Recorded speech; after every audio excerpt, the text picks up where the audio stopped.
അസുഖങ്ങളും അപകടങ്ങളും മൂലം ആയിരക്കണക്കിന് ആളുകൾ അനുദിനം മരിക്കുന്നു. അതിന്റെ എത്രയോ മടങ്ങ് പേർക്ക് ഗൗരവമായ പരിക്കുകൾ സംഭവിക്കുന്നു. ശരിയായ പ്രഥമ ശുശ്രൂഷ ലഭിച്ചിരുന്നെങ്കിൽ ഇതിൽ വലിയൊരു ഭാഗം തടയുവാനോ തീവ്രത കുറയ്ക്കുവാനോ സാധിക്കുമായിരുന്നു. സമൂഹത്തോട് ഏറ്റവും പ്രതിബദ്ധതയുള്ള ഇന്ത്യൻ മെഡിക്കൽ അസോസിയേഷൻ്റെ പോരാളികളായ ഞങ്ങൾ അകാലത്തിൽ കുഴഞ്ഞു വീണ് മരിക്കുന്നവരെ കുറിച്ച് അങ്ങേയറ്റം ബോധവാന്മാരാണ്. ഒരാൾ കുഴഞ്ഞു വീഴുവാൻ ഒരു പ്രധാന കാരണം ഹൃദയ സംബന്ധമായ അസുഖങ്ങളാണെന്ന് പറഞ്ഞുവല്ലോ. ഇത് രണ്ടു തരത്തിലാവാം. ഒന്ന്, ഹൃദയത്തിലെ ഇലക്ട്രിക്കൽ സംവിധാനത്തിൻ്റെ തകരാറുകൾ. രണ്ട്, ഹൃദയത്തിന് രക്തം നൽകുന്ന രക്തക്കുഴലുകളെ ബാധിക്കുന്ന അസുഖങ്ങൾ. ഹൃദയത്തിലെ ഇലക്ട്രിക്കൽ സിസ്റ്റം എന്നത് SA നോഡ്, AV നോഡ്, ബണ്ടിൽ ഓഫീസ് തുടങ്ങിയ ഘടകങ്ങൾ ചേർന്നതാണ്.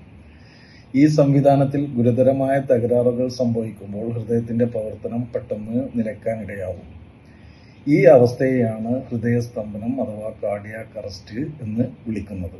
ഹൃദയസ്തംഭനം സംഭവിക്കുമ്പോൾ ഹൃദയത്തിൽ രക്തമുണ്ട്, രക്തത്തിൽ ഓക്സിജനും ഉണ്ട്. പമ്പിംഗ് മാത്രമാണ് ഇല്ലാത്തത്. ഉടൻ തന്നെ നെഞ്ചമർത്തൽ ആരംഭിക്കുകയാണ് വേണ്ടത്. Chest compression is the only way to save the life. ഈ ഹാർട്ട് അറ്റാക്ക് എന്ന് പറയുന്ന എല്ലാവർക്കും അറിയാവുന്നുള്ളൊരു ഏറ്റവും ഡേഞ്ചറസ് ആയിട്ടുള്ള സിറ്റുവേഷനാണ്. എന്ന് പറഞ്ഞാൽ ഹൃദയപേശികളിലോട്ട് പോകുന്ന രക്തക്കുഴൽ അടയുന്ന ഒരവസ്ഥ എന്ന് പറയുന്നത് കൊറോണറി ആർട്ടറീസ്. ആ രക്തക്കുഴൽ അടഞ്ഞിരുന്നാൽ നമുക്കുണ്ടാകുന്ന അവസ്ഥയാണ് ഹാർട്ട് അറ്റാക്ക്. അപ്പോൾ അത് എത്രയും വേഗം നിങ്ങൾ ആശുപത്രിയിൽ എത്തിച്ച് ആ അടവ് നീക്കം ചെയ്താൽ ആ വ്യക്തിയുടെ ജീവൻ നമുക്ക് തിരിച്ചു കൊണ്ടുവരാൻ പറ്റും. ഒരാൾ അബോധാവസ്ഥയിൽ വീഴുന്നതിനോ അവശനിലയിലാകുന്നതിനോ ഇടവരുത്തിയേക്കുന്ന ചില കാരണങ്ങൾ വിശദീകരിച്ചുള്ളൂ.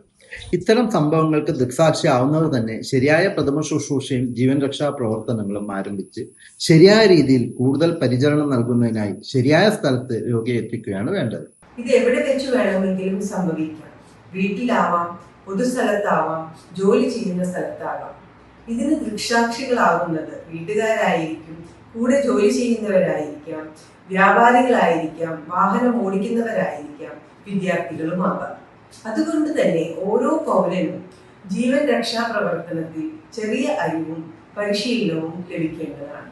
പ്രിസർവ് ലൈഫ് അഥവാ ജീവൻ നിലനിർത്തുക, പ്രിവെൻറ്റ് ഫർദർ ഡാമേജ് അഥവാ കൂടുതൽ ആഘാതങ്ങൾ ഒഴിവാക്കുക, പ്രൊമോട്ട് റിക്കവറി അഥവാ രോഗശമനം ത്വരിതപ്പെടുത്തുക, പ്രൊവൈഡ് കംഫർട്ട് രോഗിക്ക് ആശ്വാസം നൽകുക എന്നിവയാണ് പ്രഥമ ശുശ്രൂഷയുടെ ലക്ഷ്യങ്ങൾ. രോഗി ബോധവാനാണെങ്കിൽ രോഗിയുടെ അനുവാദത്തോടുകൂടി മാത്രമേ പ്രഥമ ശുശ്രൂഷ നൽകി തുടങ്ങാൻ പാടുള്ളൂ. എന്തൊക്കെയാണ് ചെയ്യുന്നതെന്ന് വിശദീകരിക്കാൻ ശ്രമിക്കണം. കൂടാതെ രോഗിയുടെ സ്വകാര്യത സംരക്ഷിക്കുന്നതിനുള്ള എല്ലാ പരിശ്രമവും നമ്മുടെ ഭാഗത്തു നിന്നുണ്ടാകണം. അതുപോലെ തന്നെ പ്രഥമ ശുശ്രൂഷ നൽകുന്ന ആൾ സുരക്ഷാ മാനദണ്ഡങ്ങൾ പാലിക്കപ്പെടാൻ ശ്രദ്ധിക്കണം. ഗ്ലൗസ്, മാസ്ക് മുതലായ വസ്തുക്കൾ ഉപയോഗിക്കുന്നത് വളരെ നല്ലതായിരിക്കും.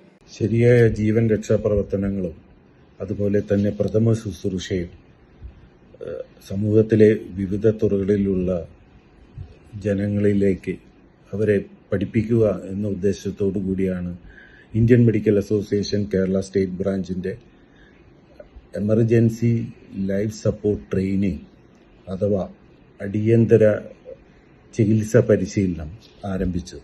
സമൂഹത്തിലെ എല്ലാ തുറകളിലുമുള്ളവരുടെയും സന്നദ്ധ സംഘടനകളുടെയും ഭരണകൂടത്തിൻ്റെയും സഹകരണമുണ്ടെങ്കിൽ നമുക്ക് ഈ ലക്ഷ്യം കൈവരിക്കാം.